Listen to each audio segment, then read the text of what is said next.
gentleman yields back. Mr. Lieu. Thank you, Chairman Adler, for holding this important hearing. Thank you, Assistant Director Vorndran, for your public service and for answering questions today. A few years ago, hackers in Germany listened in on my cell phone conversations, and they tracked my movements from California all the way to the House of Representatives. Now, the good news is I had a heads up that this might happen as part of an investigative report by 60 Minutes on mobile security. The bad news is that this problem has not been fixed.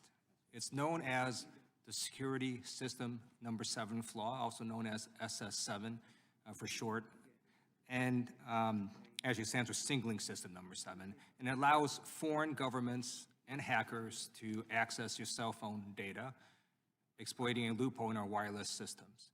This past November, a telecom executive did a whistleblower complaint saying that the NSO Group, a spyware firm, offered to exchange bags of cash in order to access wireless systems to spy on people. We've sent the criminal referral to FBI. I know that you cannot comment directly on individual cases. I'm going to ask you some general questions. In the last 5 years, has the FBI investigated cases where the SS7 flaw was exploited to access cell phone contents? Sir, all of our information in FBI holdings on SS7 is at a higher classification. I'd be happy to have a conversation with you in the right forum with that information. Does the FBI itself exploit the SS7 flaw to access cell phone contents? Sir, I'm not in a position to answer that question. I don't know the answer. Previously, Congressmember Massey asked you about a briefing. I just want to make sure, will you commit to a bipartisan briefing classified on Pegasus and the NSO Group and the SS7 issue? Sir, and yes, and if I can expand, I mean, it's very important for me personally as a representative for the cyber program at the FBI to keep that as an open invitation in both directions between all of you and me, and from me to all of you, that whatever information that you would want access to, we would try to facilitate that. Thank you. I'm going to ask you a series of questions, and if you could answer yes or no, and then you can expound on it afterwards. It's about infrastructure. So is it possible for hackers to take control of a dam and do an uncontrolled release of water? Yes, sir. Is it possible for hackers to take over a chemical plant system and do a release of toxic gas? Sir, just as a blanket statement, anything is in the realm of possible if the adversary has the right access. All right. Is it possible for a foreign government or hackers to access a transit system, disrupt railway signals, and cause trains to crash into each other? I would imagine so, sir.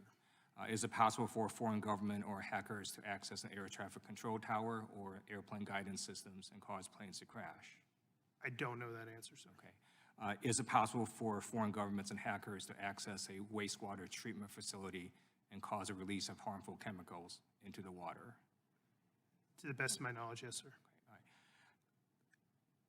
right. Does the FBI only investigate these incidents if it were to happen after the fact, or does it take actions to tell these different infrastructure places how to harden their systems?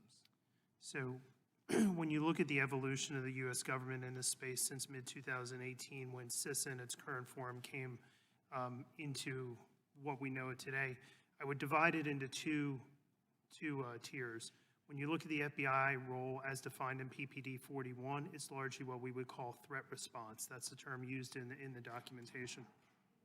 What that means is response to an incident, bilateral information intelligence sharing with the affected entity, organization, company, school, dam, it doesn't matter.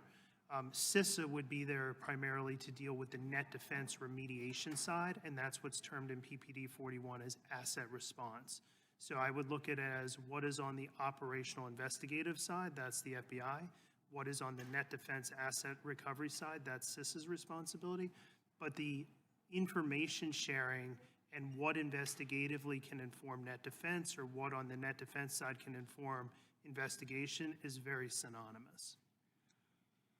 For the actual hardening of our infrastructure against cyber attacks, is that something that the Department of Homeland Security would be doing, or is it the Department of Defense?